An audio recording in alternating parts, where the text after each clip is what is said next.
This is Scotty Reed with a Black Talk Radio News Report. Speaking with me today is Cindy of Incarcerated Workers Organizing Committee, which is helping to organize a noise demonstration in Brooklyn, New York on May 20th, 2017 at 2:30 p.m. Eastern. That's on a Saturday. Thank you for joining us, Cindy. Thank you so much for having me, Scotty. I really appreciate it. I would like to go over some of the issues highlighted on flyers that are being circulated in support of this noise demonstration, which is for the Bronx 120 and all MDC prisoners. For those who do not live in New York City, what is the MDC? Yeah, so the MDC is the Metropolitan Detention Center, and it's a federal prison run by the Bureau of Prisons that houses people who are in federal pretrial, as well as people who are in on immigration charges. And it also houses a number of people who are on charges for who are targeted by the war on terror. So it's both male and female people who are incarcerated there. Sounds like to me that these are people who are in fact innocent until proven guilty. It sounds like pretrial detention. The large majority are pretrial detention. That's correct. So yeah, absolutely. Can you tell us who is the Bronx 120? Yes, the Bronx 120 are a group of mostly young men and a few young women who were incarcerated beginning on April 27th of 2016. So we just had the 1-year anniversary a little less than a month ago. They were arrested on quote-unquote gang charges. They were arrested in the middle of the night. Many people taken out of their homes, some people taken from college, other people taken from facilities upstate where they were already serving time. And they were arrested by 7 different agencies, federal and local, with over 700 officers. And they're right now, so they're arrested on gang charges, quote-unquote gang charges, under the RICO Act, meaning that many of them aren't even charged of specifically committing a crime, but just having known people who committed a crime. So it's a really dangerous precedent. There have been a few more raids like this in the city in the last year. And right now, many of these young people are being sentenced, and we're looking at people who are facing anywhere from 3 to 10 years, again, for not even being charged with committing a crime, but simply for knowing people who are charged with committing crimes. Let's go over some of the issues highlighted on flyers for the noise demonstration. One is the excessive use of solitary confinement. Can you give us some examples? Sure. Well, I first want to say that Incarcerated Workers Organizing Committee is a prison abolitionist group, and we believe that all prisons are excessive. There shouldn't be any prisons, no prison slavery at all, period, anywhere in the world. And furthermore, any use of solitary confinement is cruel, unusual, and excessive. However, Metropolitan Detention Center uses solitary confinement to an extent that is excessive, even what it seems like by prison standards. So what we've seen is people we know some people who are put in solitary every few weeks without a clear decision, a clear understanding of why or what caused that. We know people, friends of ours, who are put in solitary confinement. One young person was sentenced to solitary confinement for a year, which according to the United Nations is torture. We know people who are we've had one young person who was put in solitary confinement, we believe, because he was getting to know other people who were incarcerated and sharing political information with them. Of course, they wouldn't say that, but he had done nothing else, and there was, they said that they needed to separate him from other people. He was also moved to a different facility. So these are just, and also the things that happen in solitary confinement at MDC are quite extreme, even by prison standards. We know that people have been tear gassed while in solitary confinement. They use torture practices such as leaving the lights on for 24 hours in solitary confinement. One person had rubber bullets shot into their cell, chained to the floor of the cell. So as if solitary confinement weren't torture enough, we know that at MDC they engage in further practices of torture and excessive force. In addition to what you just spoke about, solitary confinement and the tear gassing, can you share some other examples of torture and abuse that prisoners and their families are alleging? Yeah, well, for example, right now, unless it's changed in the last couple of hours, people at MDC are living there without any air conditioning. And for people who aren't in New York, it's been over 90 degrees for the last 3 days. Now, Metropolitan Detention Center is a city prison. It's an urban prison. All prisons tend to have poor air quality and circulation, but at least have windows and some outdoor space. MDC does not have this. There's one area that is a quote-unquote yard, but it's up on the 8th floor, and it's just a graded hallway. And that's just for a small amount of rec time, which, again, if you're in solitary, you don't get generally. And other than that, there's no open windows, very, very poor ventilation and circulation. And the temperatures in there, we can only imagine what they are right now. So that's something that prisoners are facing. And we've been calling, family members have been calling, attorneys have been calling, and they still have yet to address. They've also turned off the ice machines, or the ice machines have broken and they haven't provided alternatives. Other examples are that simple things that seem simple but are actually quite important, like they've taken away at different times vending machines from the visiting room. And for anyone who has a loved one in prison, you know that the vending machines and being able to buy food that your loved one wouldn't normally be able to get in prison is quite a big deal. Sometimes it might be the only non-prison food if someone isn't able to afford commissary or is restricted from commissary that they might be able to have during that whole week. Family members have their loved ones moved from prison to prison without any notice. Prisoners are moved without any notice. I mean, really, I could go on and on. The disciplinary measures are quite extreme and seem very arbitrary. Again, people end up in solitary or with tickets with no seeming notice. And again, just there's an extreme lack of ability to move, have fresh air, or anything like that. Now, you mentioned some of the unsafe and unhealthy conditions, but also listed on the flyers are poor conditions for visitors, including punitive restrictions on families. Can you give us an example of a punitive restriction placed on a family of a prisoner? Yeah. So primarily what that means is that prisoners will be restricted from making phone calls or having visitation with their families. Some people, again, we know people who have been restricted from any contact with their family besides letters, and at times even having regular letters in the mail restricted for upwards of a year.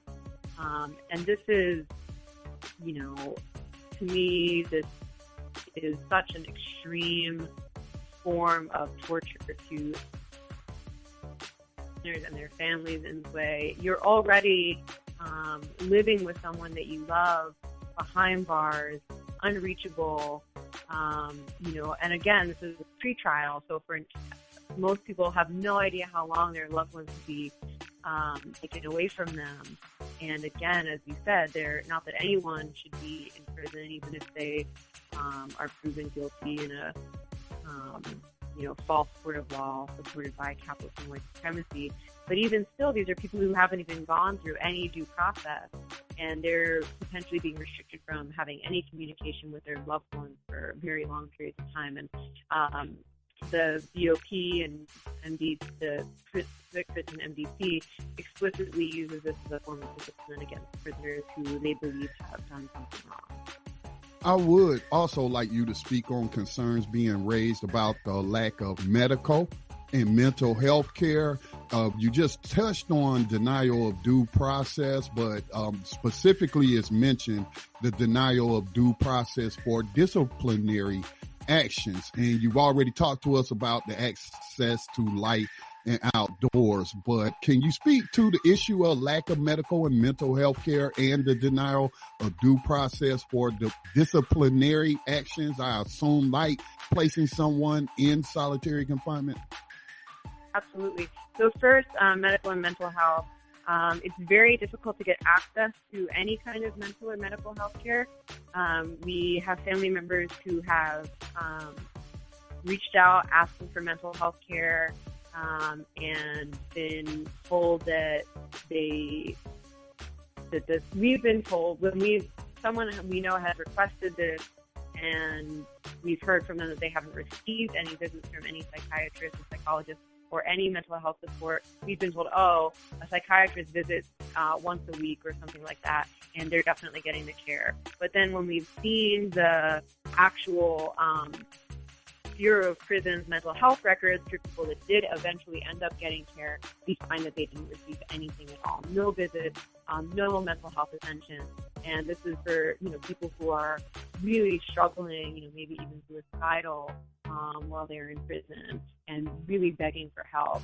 In terms of medical care, we've just heard too many stories to mention of people who have had some kind of medical problem, whether it be asthma or an injury, injured back, eye problems, and begging to seek medical care and not having their needs met. And in terms of due process, we're not inside, but we have had people who we know who are in contact with, family members, loved ones, who have been put in solitary confinement for no reason. And we've asked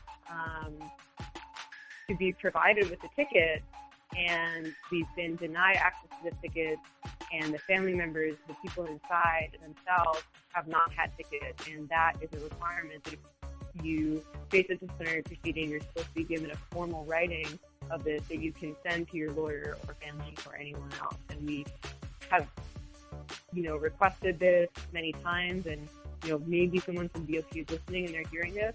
And if that's true, then you say that you are, doing a due process, and we have seen absolutely no evidence of this, despite demanding it many times. Cindy, you may or may not be aware that there is an upcoming march on Washington, D.C. on August the 19th called Millions for Prisoners Human Rights March to highlight the human rights abuses that prisoners face today in the United States. Organizers of the upcoming march have declared themselves part of a new abolitionist movement to end slavery in the 21st century and compare the conditions that we see in prisons to the conditions of the victims of chattel slavery. And that chattel slavery is in fact codified by the 13th Amendment of the U.S. Constitution, making it a legal practice through the criminal courts, both federal and state. Would you say their view is accurate? Yeah, we do know about the August 19th march, and we're hoping to participate here as well. And I 100% and Incarcerated Workers Organization 100% agrees that slavery is alive and well. And in fact, in many places, it even looks exactly the way that chattel slavery looked before the supposed abolition. So, of course, as you just said, and as we know, there was no real abolition of slavery. There are places in the South where prisoners will labor under the hot sun on farms, on plantations. And even in New York, there are farms. Now, of course, just because chattel slavery in the U.S. South in the past used to look like plantations, that doesn't mean that there aren't other forms of slavery now. And we see that all over the prison system in New York State, absolutely. People are doing all kinds of industrial work, doing welding, mostly producing products for the prison system itself and for the court system in what is a really sick use of prison slave labor.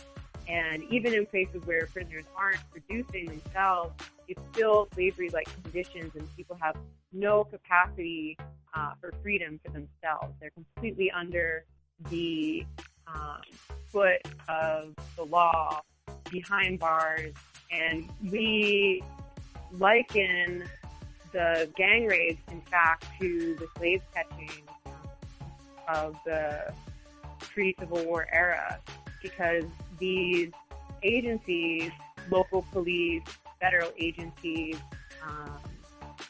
ICE, will go into communities and steal mostly black and brown young men from their houses and put them into slavery, thereby feeding the prison system. So, in short, yeah, we absolutely agree that slavery is alive and well in the U.S. Cindy, I want to thank you for speaking with Black Talk Radio News. Before you leave us, do you have any final comments you would like to make to our audience? Just to thank you so much, Scotty, and thank you, Black Talk Radio, for having me on and for having iWalk on so often.